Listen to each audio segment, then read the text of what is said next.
Recording has been started. चलो दो, thank you. Right, okay. This goes good. नमस्कार, मेरा नाम है सर्वेश ब्रीद.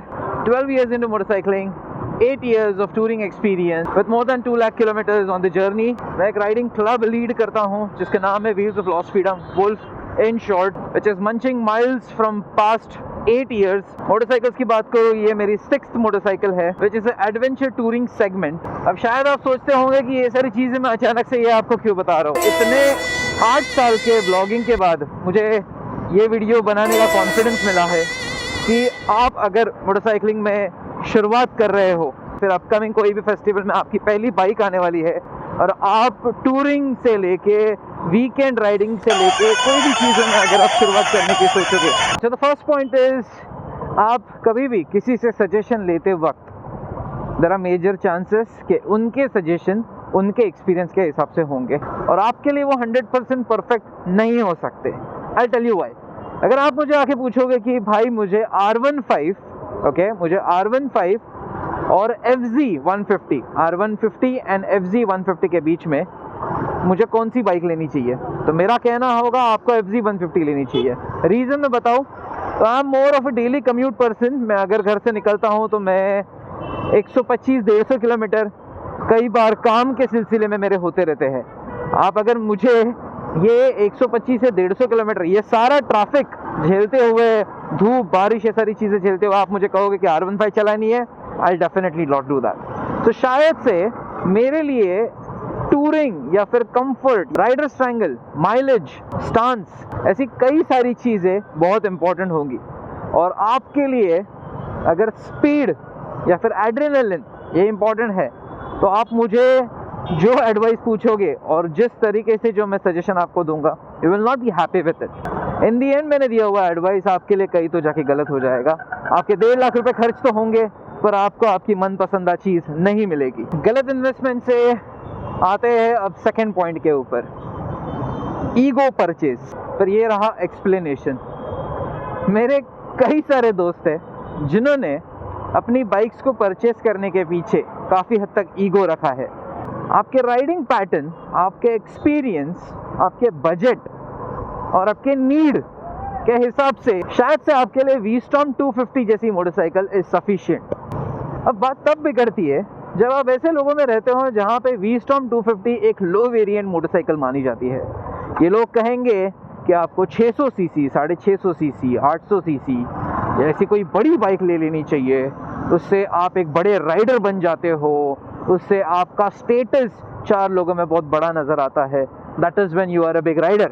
आप जाते हो और एक इंटरसेप्टर 650 या फिर कॉन्टिनेंटल GT 650 जैसी मोटरसाइकिल को आप परचेज करते हो. But to be very honest, कुछ ही महीनों में, ओके वेट अ मिनट, यहाँ पे बहुत शोर है, but to be very honest, कुछ ही महीने में आप नोटिस करते हो कि ये 650 सीसी मेरे बजट के काफ़ी बाहर है.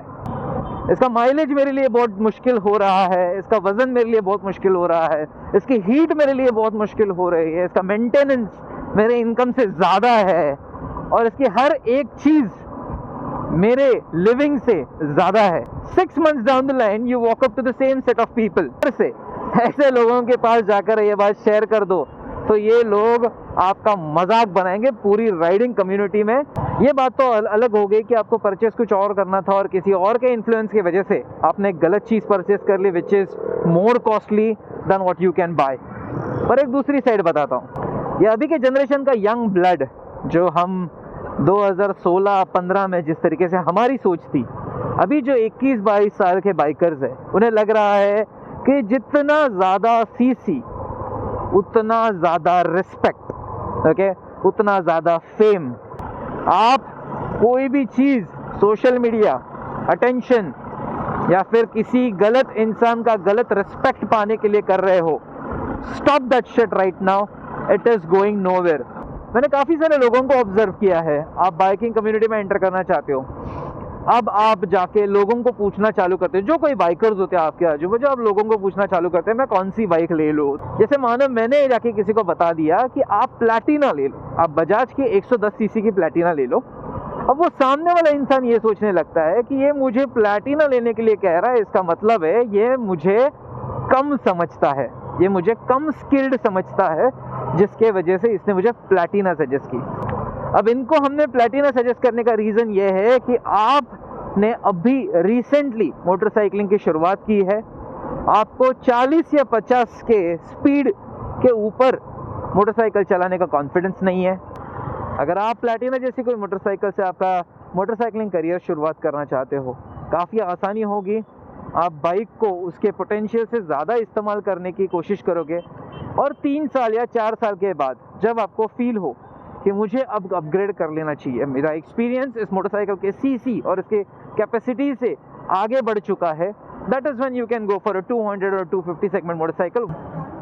सो गाइस, ये हो गए 2 इंपॉर्टेंट पॉइंट्स, और ये पॉइंट्स बेसिकली आपके बाइक परचेस करने से पहले फॉलो करने वाले पॉइंट्स हैं। अब बढ़ते तीसरे पॉइंट की तरफ। Alright, so team, the lighting has been changed, दिन से रात हो चुकी है, and even the position of the GoPro has been changed. Half of the video you will be able to see a new angle for sure. अब मानो आपने bike purchase कर ली है, अब आप सोच रहे हो कि मुझे धीरे धीरे करके नए पैशन को ग्रो करना है। आपने सोलो जर्नी से शुरुआत करने की सोची, आप अकेले कहीं तो निकल के चले जाओगे, या फिर आप आपके पार्टनर के साथ चले जाओगे, या फिर एक हाथ 2 दोस्त के साथ चले जाओगे। दैट इज़ गुड, जहाँ पे आप खुद से ही सारी चीज़ें करके, एक्सपीरियंस करके सीखने की कोशिश कर रहे हैं। बट आपने इमीडिएटली सोच लिया कि मैं इमीडिएटली कोई तो एक राइडिंग क्लब ज्वाइन कर लूँगा, what ever their plan is I will start following them. अब आप उस राइडिंग क्लब में जब जाते हो तो देयर आर मेजर चांसेस कि वहाँ के 70% लोगों ने इस मोटरसाइकिलिंग पैशन को आपसे 4 साल पहले, 5 साल, 10 साल पहले इसकी शुरुआत की होगी। तो now they are well experience, उनका राइडिंग पैटर्न आपके कंपैरिजन में बहुत आसान नज़र आ रहा है। इसमें सबसे बड़ी गलती हो जाती है कि मानो आप लोनावला जा रहे हो और लोनावला के घाट शुरू हो गए, आपके आगे वाला कोई जो बंदा है who is a member of that club and is well experienced, अब वो उस घाट्स में अपने एक्सेलरेशन को बढ़ाए जा रहा है, क्योंकि उसे उस घाट्स में कॉर्नर करने का एक्सपीरियंस है, वो रास्ता उसने बहुत बार कवर किया, he is experience, well experience enough. Now you might have got some motorcycle जिसका आपको हार्डली 1000, 2000, 4000 किलोमीटर का एक्सपीरियंस होगा। आपको उस इंसान को चेस करने की कोशिश नहीं करनी है, okay? So lot many riding clubs will try to push you कि आपको आपका स्पीड मेंटेन करना होगा, आपकी वजह से सारे क्लब के बाइक्स स्लो हो रहे हैं। बट अंडरस्टैंड दिस थिंग, आपको किसी को भी फॉलो करने की ज़रूरत नहीं है। If you are comfortable on 60 kilometres per hour, that is still fine. कई सारे क्लब्स में if you are riding for 300-400 kilometres, 60 kilometres per hour के स्पीड पर राइड करना इज़ नॉट पॉसिबल। आप वो 300-400 किलोमीटर 60 के स्पीड पे कवर करने जाओगे तो बहुत ज़्यादा थकान होगी आपको। रही बात किसी और के पेशेंस की, तो yes, there would be lot of complaints coming in from there and to you. पर इसमें दिल छोटा करने की बात नहीं है। हर राइडिंग क्लब को अपने स्पीड को मेंटेन करना है, अपने टाइम रेंज को मेंटेन करना है, क्योंकि उनके पास बाकी भी आइटनरी है जिसको उन्हें फॉलो भी करना ज़रूरी है। सो मैं ये कहूँगा कि अगर आपको इनिशियली हाई स्पीड के ऊपर कॉन्फिडेंस फील नहीं होता होगा, the best way to train is आप अकेले राइड पे चले जाओ, या फिर आप किसी दोस्त के साथ राइड पे चले जाओ जिसका एक्सपीरियंस आपके साथ मैच होता हो। Slowly and steadily when you travel 100 kilometers, 200 kilometers, 300 kilometers, you will start understanding the speed ratio. आपको सिटी में क्या स्पीड से पास होना है, आपको हाईवे पे क्या स्पीड से पास होना है, घाट सेक्शन आने के बाद क्या करना है। ये धीरे धीरे आपको आपके बाइक के साथ बॉन्डिंग होने के बाद you will B way comfortable doing that. मैं कहूँगा 5 या 10,000 किलोमीटर के एक्सपीरियंस के बाद अगर आप कोई राइडिंग क्लब ज्वाइन करने की सोचेंगे तो आपके ऊपर भी कोई स्ट्रेस नहीं होगा कि मैं बहुत स्लो चला रहा हूँ and then others have to slow down for me. ये वाला स्ट्रेस भी नहीं आपके लिए रहेगा और कोई दूसरा आपको कंप्लेन भी नहीं करेगा। If you are riding amongst a good riding club, आपको कोई कंप्लेन नहीं करेगा। They will just try to teach you because speed is not everything. Moving on to the 4th point. अब ये सारी चीज़ें हो गई आपके बाइक परचेज के बाद आपके स्किल्स के बारे में।